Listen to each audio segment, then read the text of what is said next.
For Whom the Bell Tolls by Ernest Hemingway. For Whom the Bell Tolls is a novel by Ernest Hemingway published in 1940. It tells the story of Robert Jordan, a young American volunteer attached to a Republican guerrilla unit during the Spanish Civil War. As a dynamiter, he is assigned to blow up a bridge during an attack on the city of Segovia.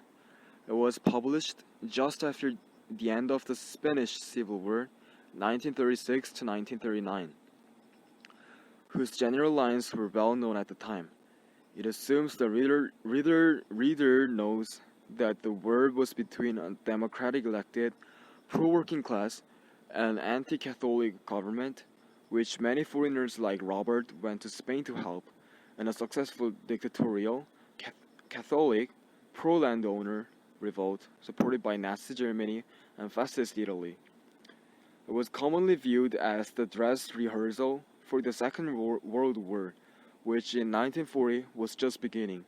The novel is regarded as one of Hemingway's best works, along with The Sun Also Rises, A Farewell to Arms, and The Old Man and the Sea.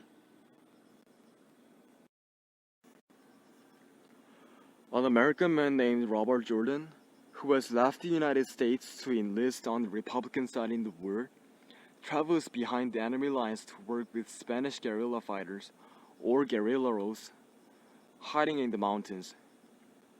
The Republican command has assigned Robert Jordan the dangerous and difficult task of blowing up a fascist-controlled bridge as part of a larger Republican offensive. Along the way, they encounter Pablo, the leader of the camp, who greets Robert Jordan with hostility and opposes the bridge operation because he believes it endangers the guerrilleros' safety. Robert Jordan suspects that Pablo may betray or sabotage the mission. A rapport quickly develops between Robert Jordan and Puller.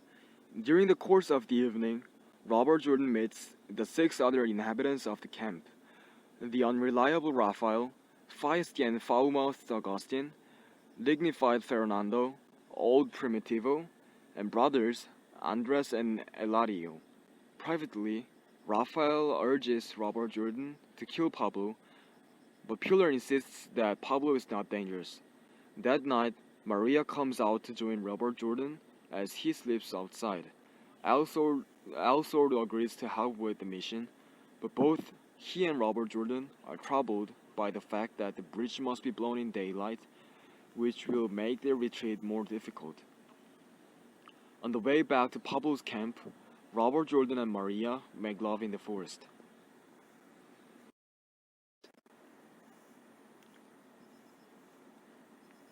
After breakfast, the group hears sound of a fight in the distance, and Robert Jordan believes that the fascists are attacking El Sordo's camp. Agustin and Primitivo want to aid El Sordo, but Robert Jordan and Puller know that it likely would be useless. Robert Jordan writes a dispatch to the Republican command recommending that both the bridge operation and the larger offensive be cancelled. For the fascists are aware of the plan, and the operation will not succeed.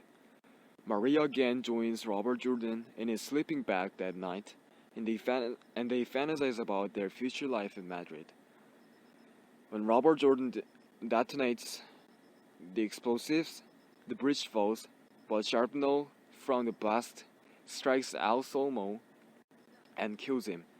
Knowing that he must be left behind, Robert Jordan says goodbye to Maria, saying that he'll be with her even if she goes.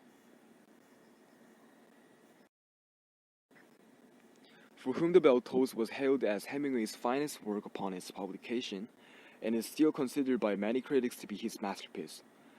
Specifically, the literary world hailed Hemingway's spare style and powerful symbolism.